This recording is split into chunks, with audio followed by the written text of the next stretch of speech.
So I'm assembling the tissue holder. So the first thing we're going to do is we're going to loop the key ring onto the key tab. We're going to have the key tab placed right at the top here. I want to have it nice and straight. I'm going to fold this right sides together, and I'm going to put a clip just to hold the key tab in place.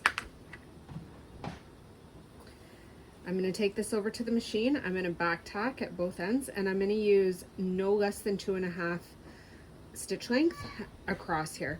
Bigger is a little bit better with the faux leather because if your stitches are too close together, you risk puncturing through the leather. So I'm going to stitch down both sides, and then I'll be right back.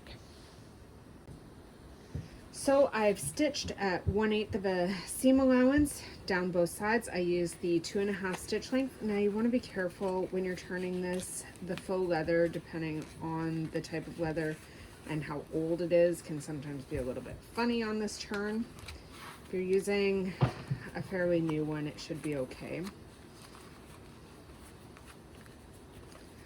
So we're just going to make sure this slides in nicely. This is a full pack, so a little snug's okay. So this is the open bottom one. The next step is just going to be to put a snap. So I can see where it's sitting with the tissue pack in there.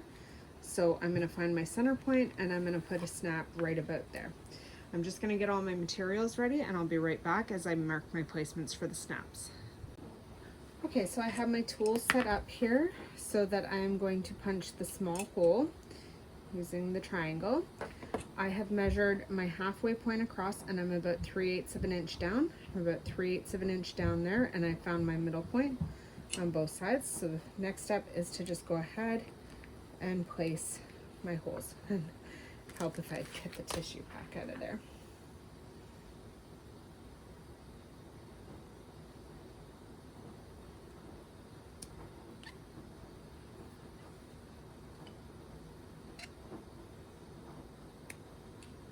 So I've got my hole punch in both top and bottom, so I'm going to go ahead and get the tool set up for the next piece of the snap.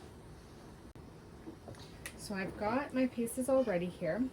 Now I want to make sure that the button side is the part that's sticking out, because I don't want that being the part that you see. So I'm going to push the button side through here and the button catcher. Now there's two tiny little bars in here. So they're really hard to see.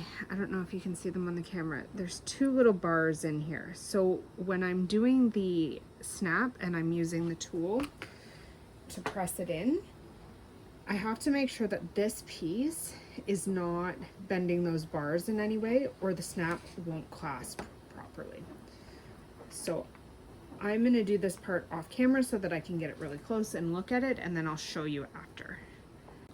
Okay, so I've attached it, and I was really careful making sure that these two little bars were not getting punctured while I was doing the attachment. So now I'm going to change out the top attachment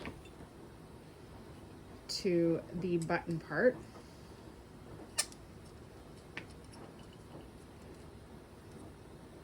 They have some application guns that don't. This one tends to, because of the hinge it's on, it tends to put more pressure on one side. So some of the more expensive ones, they look like they have more of an even distribution. But with careful application, this tool does the trick.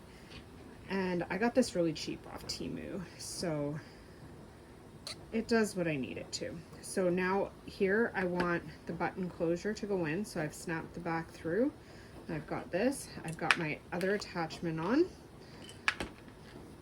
and the base plate, and I am just going to go ahead and punch that in. So now that that's there, double check that it snaps. Perfect snap. And it holds the tissue pack. So this one has very minimal sewing, It's the open base, so you just have to sew the two side seams. Now, if you wanted to make sure it's extra secure, you could put this in a little farther and put a grommet here to really hold it secure, but I didn't want to put that bulk or make it too tight in there. I'm just going to leave it loose. So that's the tissue holder keychain. Fun little project. Nice, cheap, quick little gifts you can throw together, or if you're doing a market, you can do these pretty quick and easy. So please like and subscribe my video if you enjoyed this content. And you can find the pattern, the SVG cut files for these on my Etsy shop. The link is below in the description.